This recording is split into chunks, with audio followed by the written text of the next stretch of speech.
Oh, hell nah. What up, dog? I just played a really interesting game, and I have to tell you guys about it. A couple months ago, Super Rare Games put out Grapple Dog, and I just now got into it because special thanks, shout out to Ant Dude, because he was talking about it, and I was like, okay, I have to play this game, and he summed it up really well. I love quirky little games. I love like interesting pixel art games, and I love a good like physics system. This game has all three of those. What's it about? Grapple Dog. That's self-explanatory title. End of video. No, I'm just kidding. Dog with a grappling hook. Yeah, I'm gonna start off with the positives of this game because it's great. It's a really fun game. The art style is hard to describe because it's pixel art, but it also is hand drawn at the same time, and like they flip between the two depending on like movie clips and things like that. And it's not the best, like most in-depth story, but it actually did have more of a story than I was expecting. The story basically revolves around you're a dog that falls down a hole, you find a grappling hook, and you just go on an adventure with that grappling hook. Now, does the dog hold it in his mouth, or is he bipedal, or? Oh yeah, he's like humanoid-ish. Okay. Like pull the trigger with his tongue. I don't know how that worked. Nah, he's like bipedal. Yeah. Okay. And it's basically a remake of Bionic Commando, but like fun and zany. But is the dog's wife his paw? No, not that Bionic Commando, the NES one. Okay. And the physics, like of course with any game, like the physics can get a little wonky in certain situations, but overall it's great. Like it's very like speed and momentum based. So if you're at a full sprint, you jump, grapple on, you're gonna swing a lot farther. But there's all kinds of like buzzsaws and traps and stuff, so you don't want to just go flying around willy-nilly, but you can if you want. You'll just probably get hurt. There's a couple of, like, there's always, you know, the standard platformer, cliff with no bottom, and, like, you just fall in there, get hurt, teleport back up to the thing, and try again. Just like real life. Yep. Yeah, exactly. And the story was really just funny and interesting. Like, I'm honestly surprised that there is one. Basically, when you fall down that hole, you come across this severed robot head, and you approach it, and it starts talking to you, and it's like, hey, what's up, buddy? You want to help me out of here? And he gives you the grappling hook, or you find it next to him, I can't remember, but he's just like hovering around behind you. He's like your tutorial fairy, basically, from like Navi. Oh, okay. Like he's just telling you the basics, and then you can only grapple onto like blue things, so that's like, it's a weird thing, like a rule for in-universe, but for the player, that's very helpful, because otherwise you'd just be like grappling all over the place and messing yourself up. And then in expected fashion, you get to the end and he's just like, hey, that's my body. Hey, buddy, can you put me on that body? Like good old pal, like he talks to you like that. Who's a good boy? Pretty much. And then you do it and he's just like, haha, idiot. Does the dog have dialogue, or? Yeah. Okay. Oh yeah, the dog, you summed it up. The dog is straight up an idiot. I would get into that later. Like his dialogue is so funny. But did the title screen change when the betrayal happened? Like on the coolest feature I've ever heard? Bravely Default. There was a neat little touch on the title screen though. When you use the joysticks, you can wiggle around the logo because it's hanging on a grappling hook. That's kind of cool. Mario 64's face. Yeah, similar. And yeah, so he's just like, hey, idiot. Bye. And then the area you're in blows up, you fall into the ocean and drown. Jesus! And your teammates come or find you and like resurrect you, basically. You might not drown, but... Is it other dogs, or like... No, it's just anthropomorphic animals. Like there's a scientist that's like a bird. I don't know, like... Is it an owl? Maybe a stork or a chicken. Oh. No. And it's just like, haha, we saved you, baka! Like... I wish there was actual voice acting. It's like the Animal Crossing, like mumble words. Okay. But and then the engineer of the boat, because they're like a team of 3 people on a boat. That's got to be like an otter. That do no, it's a rabbit. Well, damn it! Just like Octonauts. But Oh, I don't remember that, but but she's just like, oh man, we saved you in the nick of time, but like you see a clip where you pretty much drown. But they resurrect you, and that's one of the introductions to the character, because they ask him what happened, and he goes through the whole thing. It like fades out and fades back in, so you don't have to listen to the whole thing. And then he's like, and I jumped in the water, and then you asked me what happened, and now it's now. Wow. And now it's now. The basic gameplay, you're just platforming around, collecting all these jewels, and looking for the secret treasures of the island, because that's the whole reason you were there in the first place. The grappling hook is most likely one of them, but they never address that, and I thought that was odd, because you find it in like a secret cave that's based on the Great Inventors like stuff. The robot, spoiler alert by the way, the robot is also one of the Great Inventors' inventions, but he became self-aware, so they just like chopped his head off and left him in a hole for 1,000 years. I mean, maybe just destroy his head. Yeah, Also, you would think so. At the same time. But instead, since he's got his body back, he's just like, I'm going to destroy the world because I'm mad for being left in a hole for 1,000 years. And honestly, kind of understandable. Yeah, justifiable. Like, the whole rest of the world worships this great inventor like he was some kind of, like, demigod. Because he invented stuff that nobody had ever seen or heard from before. And then the robot's just like, yeah, he's not that great. Yeah. And I would be pissed. I don't know how Mimir from God of War isn't pissed. He's been in a tree for centuries. And he's like the most jolly person. That's true. I would be really mad if I was stuck in a tree. He willingly asks you to chop his head off. Maybe that's the difference. Yeah, that's true. And to answer the big question, yes, you can pet the dog. It's in the... Yourself? Yeah. It's in the results screen, like when it's tallying up how many jewels and things you found. And then you have the option to press X to pet. And then like a little hand comes down and pets him, and he gets sparkles in his eyes. I thought he was just going to be like, "Good, I'm a good boy. Good job, me." And there's like optional things to find. You're collecting...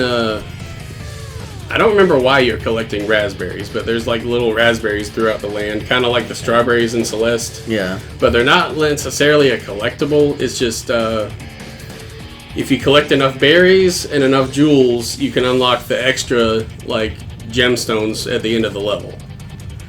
Because that's the tally thing at the end, and if you do a good job, you can pet him. If you do a bad job, that option's not there. Okay. And then there's at least one secret thing to find in every level, so there's a lot of replayability because you're going to go back and forth, because eventually you're going to come across, like, you don't learn new skills, but you just get better at the game, and then you go back to the beginning, you're like, oh, why didn't I see this? This was really obvious right there.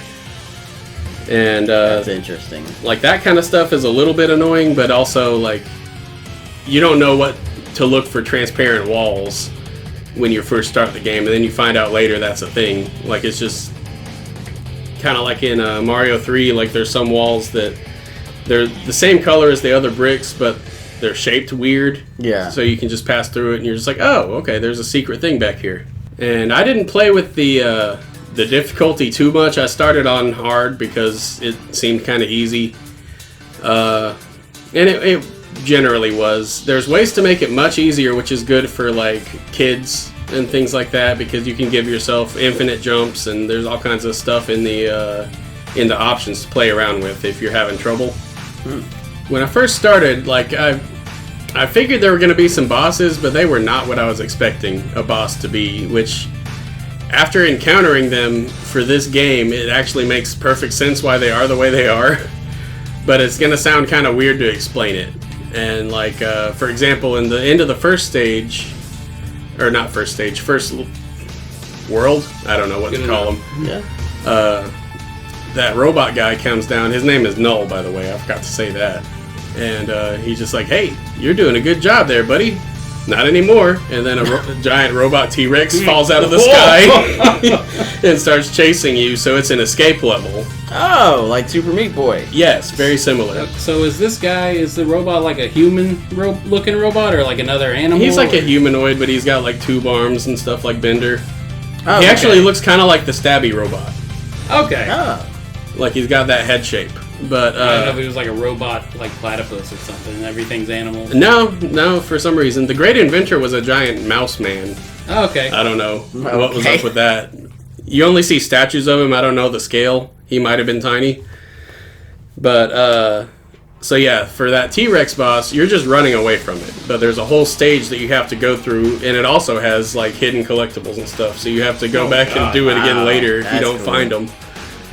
And, throughout the stage, you come across, there's these, you've seen them before in previous levels, but there's, like, these cannons. The red ones just shoot you. The blue ones you can grapple onto, and then you can choose when they shoot. I think the red ones... Red ones shoot you? Like, yeah. They shoot like projectiles at you, or they shoot you as a projectile? They shoot you as a projectile, like the Donkey Kong barrels. Yeah. Actually, I don't think there's any that automatically do it, but the blue ones you can grapple onto, so if you're like falling, sometimes you can save yourself by latching onto the cannon and shooting yourself up in the air.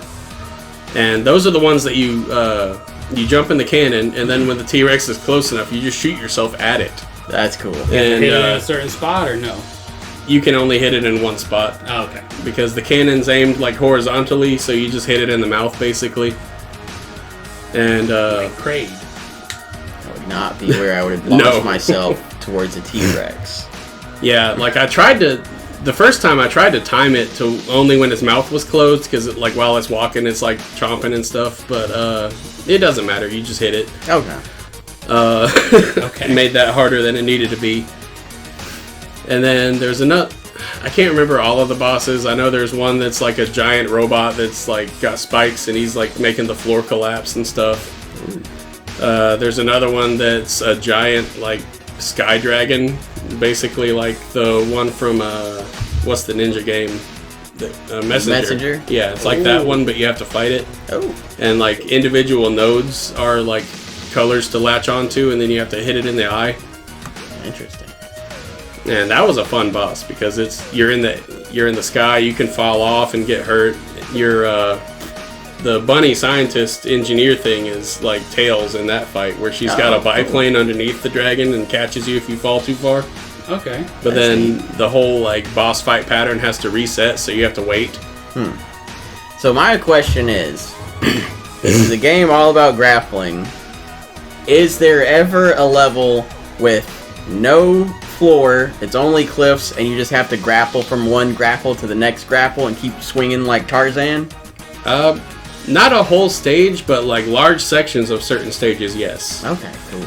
So that like there's some that there's like a huge stretch of just bottomless cliffs or spikes, and then you basically climb up, and if you fall again, you have to like start the whole stage over again because it's like a bunch of empty space. Right. And that's annoying when that happens, but it does happen because as good as the physics are, they're a little bit tricky, and sometimes like every now and then you won't get the jump that you thought you had enough momentum for and things like that. But generally speaking, if you try to do something, you can do it, and that's a very rewarding experience. And I love solving the puzzles like that because some of those challenge rooms, my god, some of those are really hard because those it's just like, hey, collect a lot of this, or some of them are kill a bunch of robots, because I forgot to mention that there's like little robots spread out all over the land that the other robot unleashed. Did not assume there was combat at all. Yeah. I mean, it's basically Mario 1, like you jump on their head and they blow up, or Sonic. It's similar. Okay. Actually, closer to Sonic because you just like plow into them. And the last thing that's a positive was the music. The closest thing I can compare this to is Ninja Turtle Shredder's Revenge. That's the high order. It's not as good of quality as that because that soundtrack is amazing. Yeah. But each level has like a totally different sound, but as a cohesive whole, they just work together. And I don't know why. Kind of like Castle Crashers had the same thing, where it just seemed like it was all different artists. I don't know if each individual level was or was not made by the same people. One of the few negatives I would say is actually enemy variety, though, because there's pretty much like maybe 10 types of robots. Like there's some that walk along the ground. There's like little bees that hover in the air that you can grapple onto. There's spiders that like drop down from the ceiling. All of these are robots. Yeah, obviously. There's one that's like a hovering snake thing that it looks kind of like a onyx or a steelix. Okay. And that thing sucks because you can't hurt it. Because if they're armored in like gray metal, you can't hurt them. And he's only available in that way. Like all the other ones are like that sometimes. Okay. And he just stalks you the whole level. Oh, wow. So you just have to like wait for him to slip on by, and then you go behind him and do your stuff and hope he doesn't turn around too fast. And then along the same lines as the enemies, there's a couple of NPCs spread out where like each level has their own NPC type. And generally speaking, they're really funny to talk to. Like in the first level, there's these crabs that walk back and forth, and they're just kind of grumpy. One of the first ones you talk to, he's just like, "Hey, you better not flip me over. I hate that." And you have to like ground pound next to him, and he flips over and you can bounce on their bellies. Okay. So he becomes a platform. And it's just funny that like after that you're just like, sorry, and then you just use him because but then there's the ice level there's polar bears, and they're the opposite. They're just like, "Hey, bounce on me, please."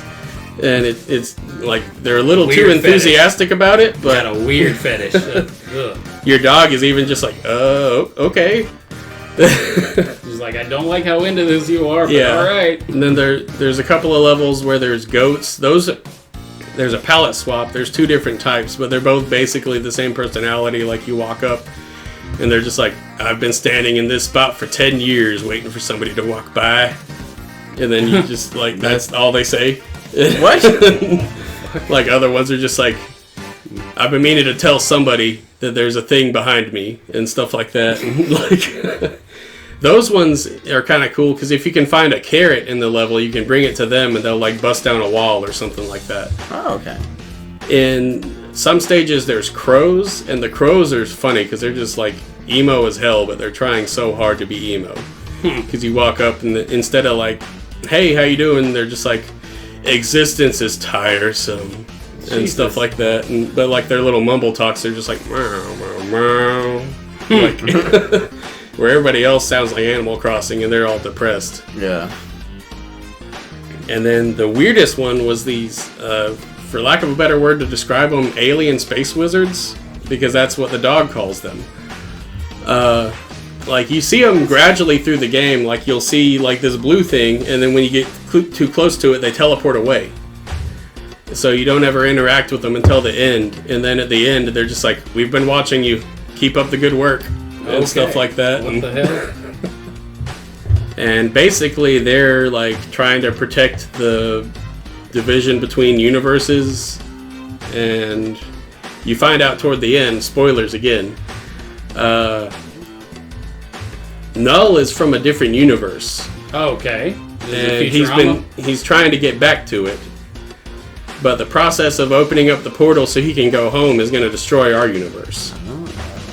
It's like, So he's not just like, "I'm going to destroy everything." He's more like, "I want to go home." And if you destroy or like anything that gets wrecked in the way, too bad.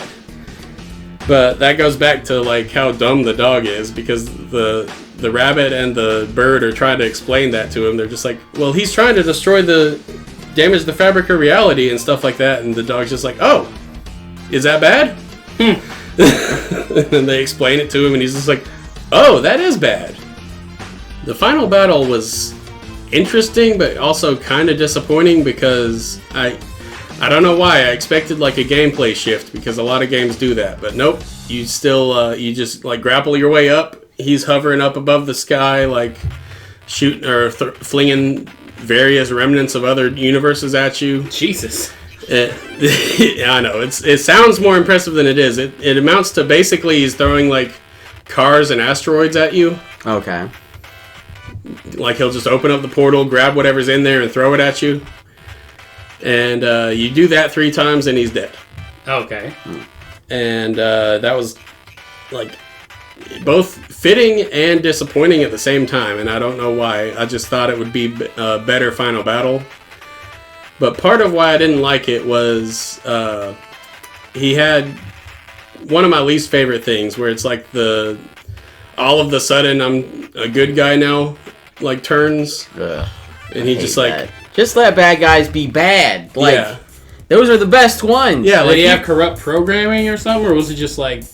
he was just all of a sudden was just like, my bad, buddy. I'm not gonna destroy your universe. I'm gonna sacrifice myself to close the portal from the other side. Did he not know it would do that when he started all this? He did. What the fuck? He was like, I'm gonna go home no matter what. And then all of a sudden he was just like, oh, my bad. I changed my mind. I'm a good guy now. And then one thing if he like didn't sacrificed himself, and that was it. Yeah, that would have been... It could have been cooler if he didn't know that was going to happen. But... Yeah. And then it was... I'm assuming there's going to be a sequel, because otherwise it was a very anticlimactic end. Because after that, you go, like, look at the landscape, kind of like in Mega Man X, how he goes to the hill, and you're just like, what am I fighting for, and all that kind of stuff. But one of the space wizards is just like, hey, you did a good job. Get ready for the next adventure. And then he's just like, I don't think I want a next adventure. And then he sits down and watches the sunset with the rabbit, and that's the end. Okay. If you So it could lead into something. Yeah. Could just end it there. I like that. I liked it, that part of it, but it was just kind of like, after all that, it felt like there was one more chapter, and there was not. But I liked the completion bonus was interesting, because it was just such a little touch. But if you... It's been hinted that those two are kind of into each other, the dog and the rabbit. And at the very end, if you've got 100% completion, they hold hands while they're watching the sunset instead of just watching it. Okay. But overall, really cute game, really interesting, fun platforming and physics. It's a little on the shorter side. It took me roughly 20 hours to beat, and that's with a lot of trial and error and dying and dying and dying. Okay, I was about to say, that's pretty long for a platformer. Yeah, like how long to beat, I think, has it listed for like 12 hours or something like that, so apparently I died a lot. That's still relatively long. But yeah, overall, great game. If you're looking for something a little fun, a little quirky, and different than the normal thing, I definitely recommend it. Also, if you just like dogs.